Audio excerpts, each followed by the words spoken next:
Hello and welcome to a brand new show of ET Now Swadesh. मैं हूं आपके साथ आपका फिल्मी friend Prashant Pandey. ET Now Swadesh पर आपको हम एंटरटेनमेंट का फुल डोज देने वाले हैं। आंकड़ों और बिजनेस की भारी भरकम दुनिया के बीच कुछ पल तो हल्के फुल्के होने चाहिए और आपका मूड सेट करने के लिए आज से हमने एक खास सेगमेंट को भी इंट्रोड्यूस किया है। जी हाँ, इस खास एंटरटेनमेंट शो में जो बाकी शो से बिल्कुल अलग होगा, आपको ढेर सारी इंफॉर्मेशन मिलेगी। नई रिलीजेस का रिव्यू तो आपको सटीक और स्पष्ट रूप से मिलेगा ही, लेकिन चूंकि हम बिजनेस चैनल हैं तो बिना नंबर्स के आखिर कैसे बनेगी बात। तो होगी बॉक्स ऑफिस की भी बात, करेंगे चर्चा फिल्मों के चढ़ते उतरते ट्रेंड्स के बारे में।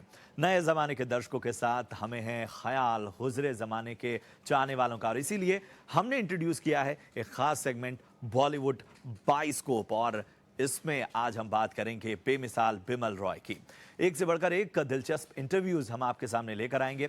यही नहीं, वक्त वक्त पर कुछ स्पेशल सेगमेंट भी आपके सामने हम इंट्रोड्यूस करेंगे। तो चलिए शुभारंभ करते हैं, शुरुआत करते हैं स्वदेश टॉकीज की।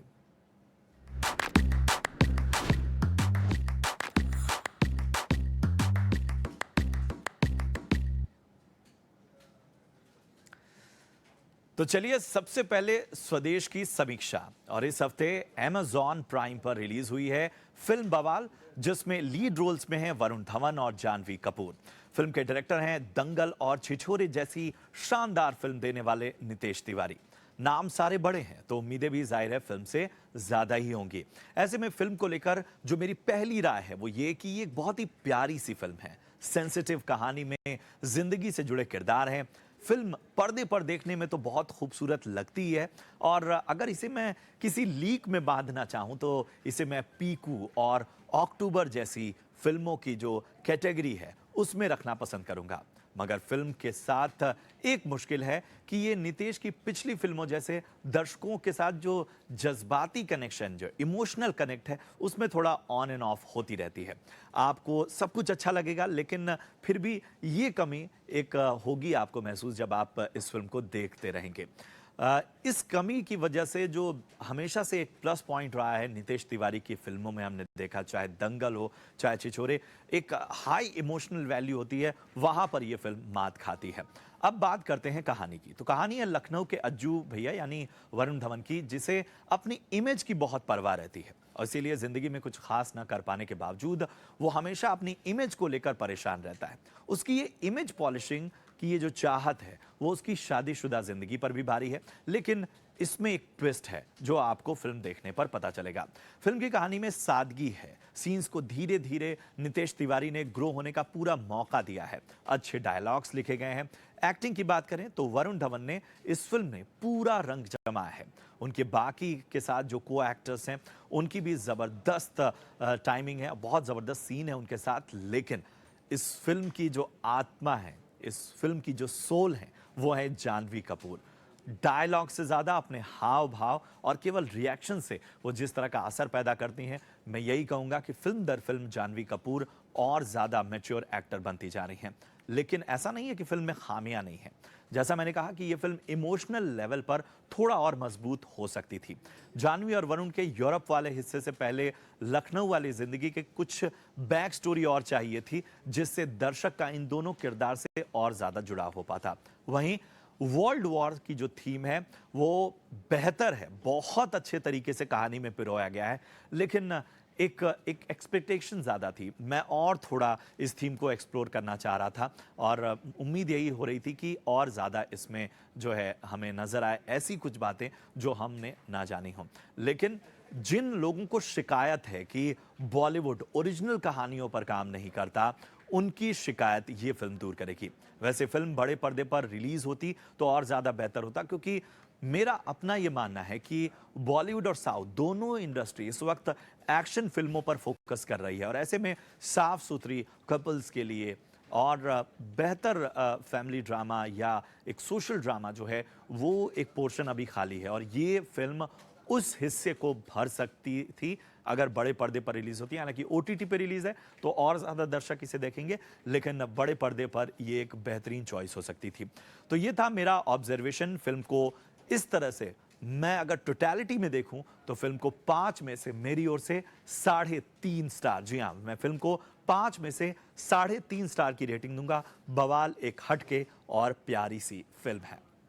चलिए, ये फिल्म की तो बात हो गई, अब बात करते हैं हम एक और हॉलीवुड फिल्म की। तो जिस हॉलीवुड फिल्म की हम बात करने वाले हैं वो जीनियस डायरेक्टर क्रिस्टोफर नॉलन की फिल्म है, और शायद मुझे नाम बताने की आवश्यकता नहीं है। इस फिल्म का नाम वैसे जान लीजिए, ओपनहाइमर। बहुत ज़्यादा क्रेज, बहुत ज़्यादा बज़, और आखिरकार ये बड़े पर्दे पर धमक दे चुकी है।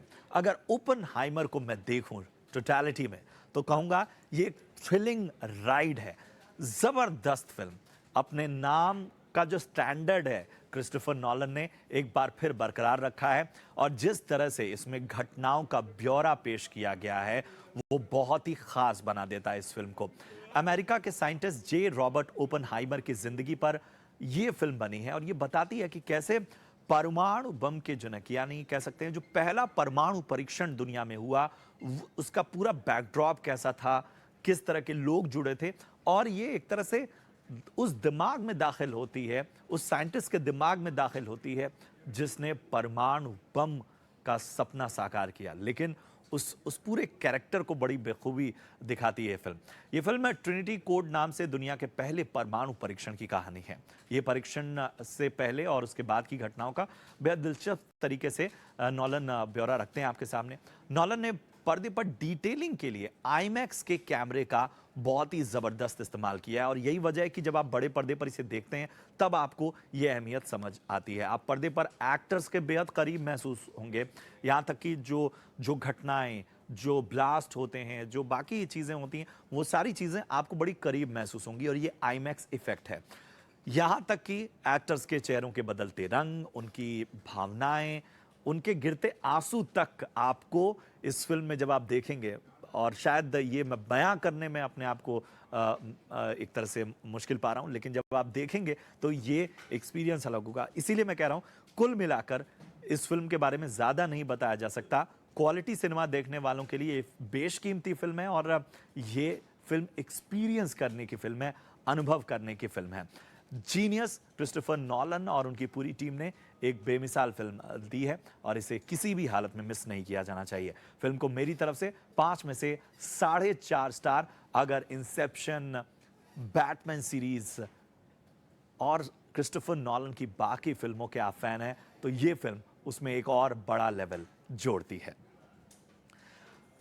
तो ये थी 2 फिल्मों की समीक्षा, और चलिए अब बात करते हैं बॉक्स ऑफिस के हाल की। जी हां, अब आपको हम दिखाते हैं कि जो पिछले हफ्ते फिल्म रिलीज हुई उसका बॉक्स ऑफिस कलेक्शन कैसा है। तो ग्राफिक्स के जरिए जरा हम समझने की कोशिश करते हैं। तो पिछले हफ्ते रिलीज हुई टॉम क्रूज की मिशन इम्पॉसिबल पार्ट 7। जी हाँ, ये फिल्म एक हफ्ते में जो है वो दमदार तरीके से बिजनेस करती नजर आई है। 100 करोड़ के करीब जो है वो अकेले भारत में इसकी कमाई पहुंचने वाली है, लेकिन 7 दिनों में वर्ल्ड वाइड कलेक्शन अगर इस फिल्म का देखें तो 2000, जी हाँ ठीक सुना आपने, 2000 करोड़ पूरी दुनिया में इस फिल्म ने महज एक हफ्ते में कलेक्शन कर लिया है।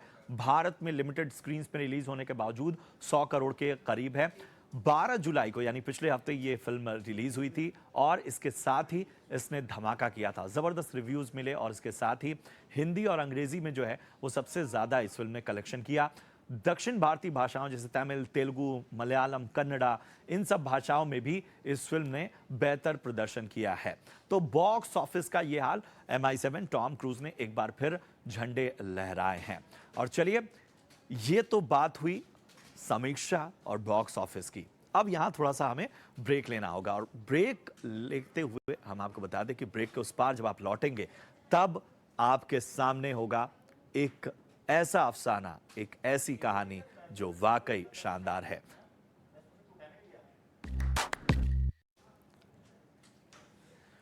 ब्रेक के बाद बहुत बहुत स्वागत है आपका। आप देख रहे हैं 89।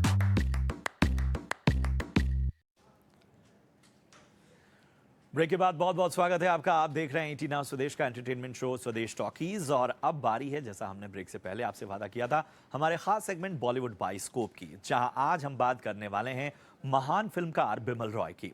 2 बीघा जमीन, बंदिनी, सुजाता, देवदास, मधुमती, एक से बढ़कर एक नाम, एक से बढ़कर एक सामाजिक और सब्जेक्टिव फिल्म देने वाले बिमल रॉय पर हमारी ये खास रिपोर्ट देखिए।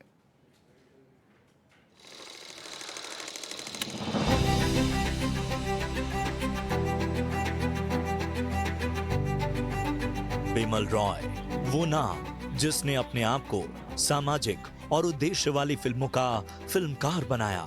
अपनी फिल्मों में किसान, मिडिल क्लास और महिलाओं के मुद्दे को अहमियत दी। कहानी के साथ समझौता न करना, पर्दे पर तकनीक का शानदार इस्तेमाल और जज्बात को किरदार में ऐसे परोसते थे कि हर दर्शक का फिल्म से एक खास रिश्ता बन जाता था। बिमल रॉय निर्देशक बनने से पहले एक फोटोग्राफर थे। उनसे फोटो खिंचाने के लिए उस दौर के हीरो हीरोइंस बेताब रहते थे। धीरे धीरे बिमल रॉय ने स्टिल फोटोग्राफी छोड़कर फिल्मों की दुनिया में कदम रखा। कहानी कहने लगे फिल्मी कैमरे की नजर से। 12 जुलाई 1909 को बिमल रॉय का जन्म ढाका, बांग्लादेश में हुआ। तब भारत अविभाजित था। बिमल रॉय उस वक्त एक जमींदार परिवार से ताल्लुक रखते थे। जमींदार घराने से आने के बावजूद उन्होंने किसानों पर फिल्में बनाने की ठानी। कोलकाता के न्यू थिएटर स्टूडियो में बिमल दा कैमरा असिस्टेंट रहे। 1935 में आई देवदास के डायरेक्टर पीसी बरुआ को उन्होंने बतौर सहायक उनके साथ काम किया। 20 साल बाद 1955 में बिमल दा ने अपने संस्करण में देवदास बनाई। 1944 की बंगाली फिल्म उदयर पाथे बिमल दा की पहली फिल्म थी। 1950 में बिमल रॉय मुंबई आए और हिंदी सिनेमा में सफर शुरू किया। मधुमती, बिरज बहू, परिणीता, देवदास और यहूदी उनकी खास फिल्मों में शुमार रहीं। 1953 में रिलीज हुई 2 बीघा जमीन से बिमल रॉय की धाक जमी। 2 बीघा जमीन को फिल्म फेयर और नेशनल अवार्ड से सम्मानित किया गया। कांस फिल्म फेस्टिवल में भी 2 बीघा जमीन को स्पेशल अवार्ड मिला। बिमल दा की बंदनी, सुजाता और परख कालजयी फिल्में हैं। 2 बीघा जमीन के साथ ही उन्होंने अपनी film company Bimal Roy production की शुरुआत की। ये फिल्म अपने समय से इतने आगे थी कि 50 के दशक में ही SEZ यानी स्पेशल इकोनॉमिक जोन का मुद्दा उठाया। वहीं दिलीप कुमार ने तो बिमल रॉय के साथ 3 फिल्में देवदास, यहूदी और मधुमती की और तीनों ही सुपर हिट रहीं। लेकिन मधुबाला का बिमल रॉय के साथ काम करने का सपना अधूरा रहा। अपने शानदार निर्देशन के लिए बिमल रॉय को 7 बार बेस्ट डायरेक्टर का फिल्म फेयर अवार्ड मिला तो 4 बार सर्वश्रेष्ठ फिल्म का पुरस्कार मिला। साल 2007 में सरकार ने उन पर एक डाक टिकट भी जारी किया, मगर महज 55 साल की उम्र में 8 जनवरी 1965 को बिमल दा इस दुनिया को अलविदा कहकर चले गए।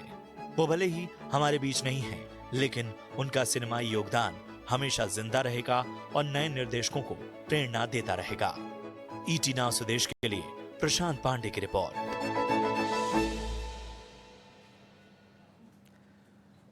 तो बेमिसाल बिमल रॉय, एक से बढ़कर एक फिल्में, और आज भी जो है पूरी दुनिया में बिमल रॉय और गुरदत्त, सत्यजीत रे, इन फिल्मकारों की फिल्में पढ़ाई जाती हैं, एक तरह का एग्जाम्पल सेट करती हैं। चलिए अब गुजरे ज़माने से आज के दौर में लौटते हैं और अब वो खबरें दिखाते हैं जो आज की हैं, और इसके साथ ही उन लोगों की जिसमें दिलचस्पी है जो फिल्मी खबरों में को बड़े चाव से देखते हैं। तो चलिए शुरू करते हैं स्वदेश टॉकीज का टॉप 10। नारकोटिक्स कंट्रोल ब्यूरो यानी एनसीबी रिया चक्रवर्ती के जमानत वाले फैसले को चुनौती नहीं देगी। एनसीबी ने सुप्रीम कोर्ट को जानकारी देते हुए कहा कि वो बॉम्बे हाई कोर्ट के फैसले को चैलेंज करने के पक्ष में नहीं है। बता दें कि सुशांत सिंह राजपूत की मौत के बाद एनसीबी ने रिया चक्रवर्ती को ड्रग्स के आरोप में गिरफ्तार किया था और इस केस में कई पहलू उजागर हुए थे। पोर्नोग्राफी केस में फंसे शिल्पा शेट्टी के पति राज कुंद्रा पर फिल्म बनाई जाएगी। इस केस में उन्हें 2 महीने तक जेल में रहना पड़ा था, हालांकि बाद में उन्हें जमानत मिल गई थी। अब खबर आ रही है कि यह पूरा मामला सिनेमा के रंगीन पर्दे पर दिखाया जाएगा, जिसमें मुख्य भूमिका खुद राज कुंद्रा निभा सकते हैं। प्रभास की अगली फिल्म प्रोजेक्ट के का इंतजार सभी को है और फिल्म के टाइटल से पर्दा हट गया है। फिल्म का नाम कल्कि रखा गया है। फिल्म में दीपिका पादुकोण, कमल हासन और अमिताभ बच्चन खास रोल में होंगे। आलिया भट्ट यशराज फिल्म्स की जासूसों की दुनिया से जुड़ने वाली पहली फीमेल एक्टर बन चुकी हैं। मीडिया रिपोर्ट्स की माने तो आलिया यूनिवर्स की 8वीं फिल्म फ्रेंचाइजी में नजर आएंगी। आलिया इस फिल्म में सुपर एजेंट के किरदार में दिखेंगी। YRF की फीमेल लीड वाली यह पहली फिल्म 2024 में रिलीज होगी। कटरीना कैफ की नई फिल्म मेरी क्रिसमस पर नहीं बल्कि 15 दिसंबर को रिलीज होगी। इस फिल्म में उनके साथ साउथ सुपरस्टार विजय सेतुपति भी खास भूमिका में होंगे।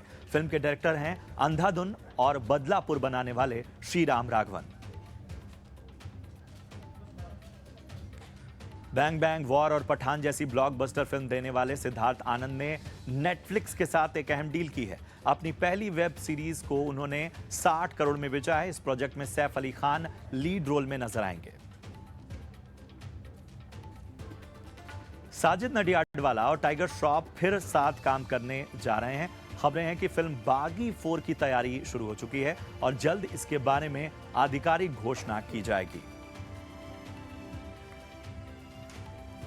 साउथ की लेडी सुपरस्टार कीर्ति सुरेश बॉलीवुड में डेब्यू करने जा रही हैं।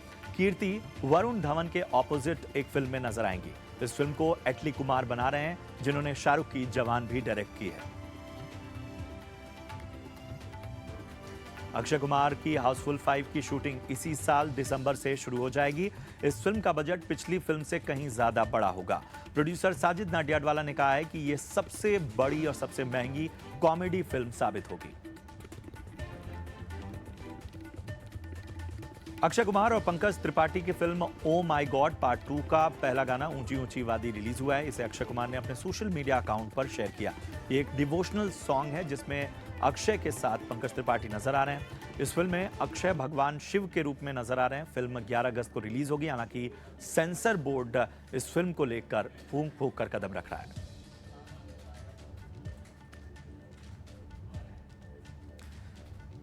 और चलिए फिल्मी दुनिया की इन खबरों के बाद अब चलते चलते आपको छोड़ जाते हैं एक्टर गुलशन देवैया के खास इंटरव्यू के साथ, जिसमें उन्होंने अपनी वेब सीरीज दहाड़ से लेकर फिल्म हंटर की एक बड़ी दिलचस्प कहानी शेयर की। साथ ही नेटफ्लिक्स के साथ नेपोटिज्म, कार्तिक आर्यन से उनके दिलचस्प कनेक्शन, इन सब पर खुलकर बातचीत की। देखिए ये खास बातचीत।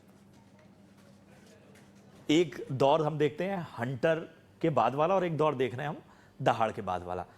क्या बदला है और आने वाले वक्त में आप किस तरह से सरप्राइज करने वाले हैं? आई थिंक हंटर मेरे लिए काफ़ी इम्पोर्टेंट फेज था, क्योंकि एक तो